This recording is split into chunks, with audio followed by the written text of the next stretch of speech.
Alright, so this is the last installment of the How Not to Suck at Spinnerbaits series, and I'm going to talk about color. This is the often overlooked factor, whether you're talking plastic, crankbaits, whatever. While weight, blades, all that stuff retrieve can make a huge difference, there are times that your spinnerbait color will increase your bites by a huge amount. I mean, just huge. Or reduce them if you got the wrong color on. So the color that kind of got it started for me was one of these bleeding bait Strike Kings with the white and red. And this has worked well for me over the years. And now I do like the color purple, but I happen to pick up this Purple Haze from Dirty Jigs, and this color has been absolutely amazing. Probably my number one spinnerbait color in clear water. Just a great color, works really good. I worked with Fishing Skirts, kind of sent them a picture of the skirt, and they picked out some other colors in here, so I actually make my own now. I still have some of the Dirty Jigs, but I have all the skirt material to make my own skirts. Obviously, with making all of these, it's cheaper in theory to just buy a bunch of skirt material, but it lets you customize your skirt colors. And another Clearwater killer is kind of just a simple bluegill, and it's really all it is just kind of a clearish smoke, not a heavy smoke, but more clear with kind of like a little bit of black and blue in it, and that works great as well. Now, this color was flat out amazing and has been, as you can tell, it's kind of chewed up there. This worked up north on cloudy days, and the funny story behind this is I tied it up 3 days before a trip and said, all right, I'm going to give this a go. Just had a gut feeling that it would work, with the red blade or the orange. This is red in the description, but when you buy it, but to me it's more orangish than red, but it works really well. All this is just red with red sparkle.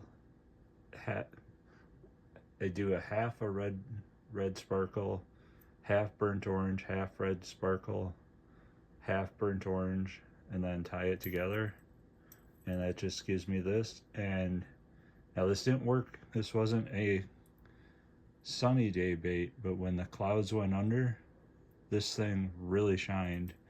These guys, not so much, but this thing caught a lot of bass when the sun went under in clear water. And the bonus was at home. Wish I would have caught the muskie, but this thing caught a ton of fish on my local lake.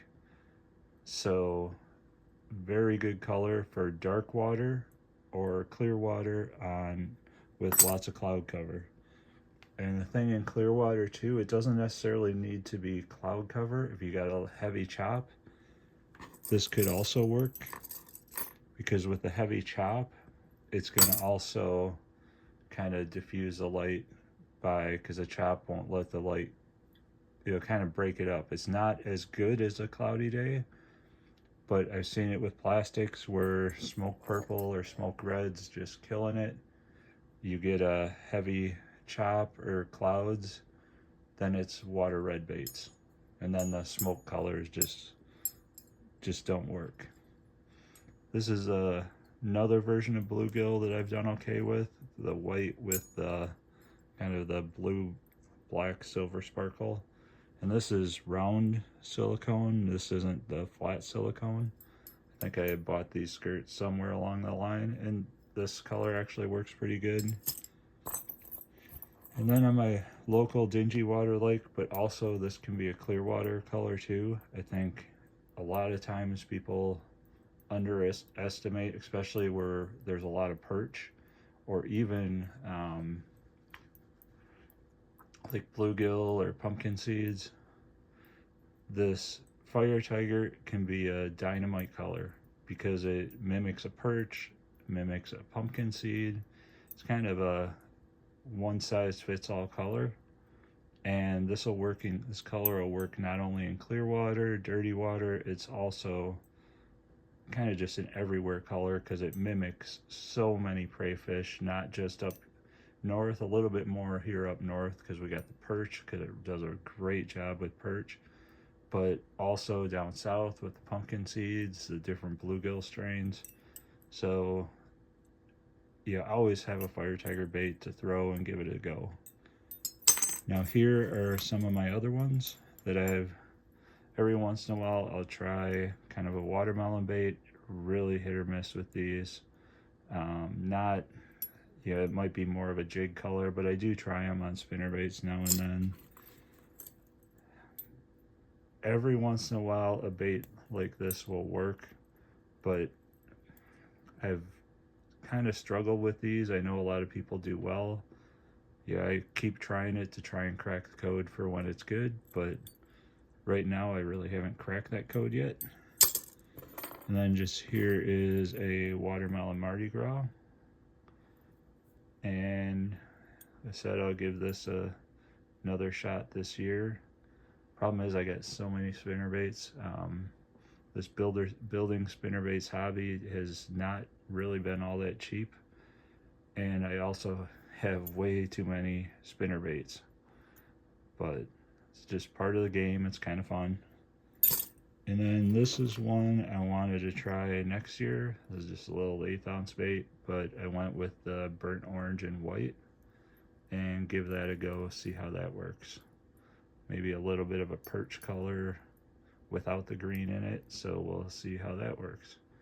But yeah, no, I hope you, if you haven't watched the full series, at least give them a look, and I really hope that this helps you all put more fish in the boat. I know it's just a lot of knowledge that I've gained over the years fishing spinnerbaits, and super fun bait. You can pretty much give it to anybody from beginner to an advanced angler, and they're gonna catch fish. I like giving it to my wife to let her fish with it because you can just, she doesn't get hung up on stuff. You rarely have to clean the weeds off it, so that makes my fishing more enjoyable as well, and it also helps her catch fish, so it's a double whammy. I get more fishing time and she gets more fish. So yeah, great baits. Definitely recommend giving them a go. Use the tips that I've had in this series, and also, you know, word of mouth, somebody's got a hot technique, definitely listen and pick it up. So I hope this helped. Tight lines, take care.